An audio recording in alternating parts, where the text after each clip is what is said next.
जयपुर से लगभग 80 किलोमीटर दूर सांभर की पहचान केवल नमक और खारे पानी की झील से ही नहीं बल्कि यहाँ की फीनी से भी है। करीब एक शताब्दी से अधिक समय से सांभर की फीनी राजस्थान में नहीं अपितु पूरे राजस्थान में लोकप्रिय मिठाई के रूप में पहचानी जाती है। अपने निराले स्वाद के कारण शीतकाल में इसकी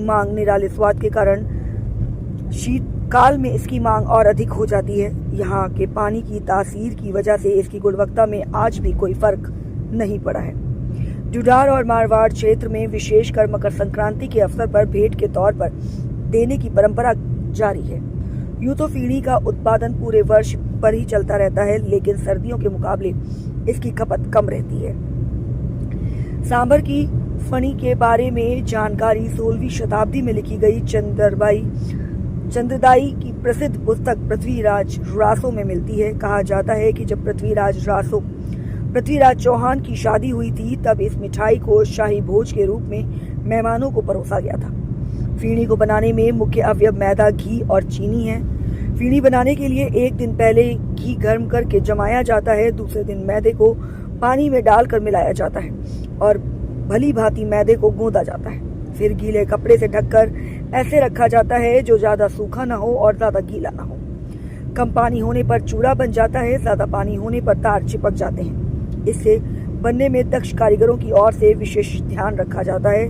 गूंदी हुई मैदे को बाद में चाकू से काटकर छोटे गोल के टुकड़े में तैयार किए जाते हैं, फिर हाथों से खींचकर लंबा किया जाता है। इसके पश्चात एक दिन पहले जमाए हुए घी में मिश्रित कर मैदा पर चढ़ाया जाता है। इसके साटे बनाए जाते हैं तथा घी की सहायता से ये प्रक्रिया 4 बार दोहराई जाती है। इसके बाद इस मैदे को साटों को उंगली की मदद से गोलाकार दिया जाता है, जिन्हें टिकड़ी कहा जाता है। टिकड़ियों को कढ़ाई में मध्यम आंच पर तला जाता है। यही टिकड़ियां सीकर जब बाहर निकलती हैं तो यही परिवर्तित रूप फीनी कहलाती है।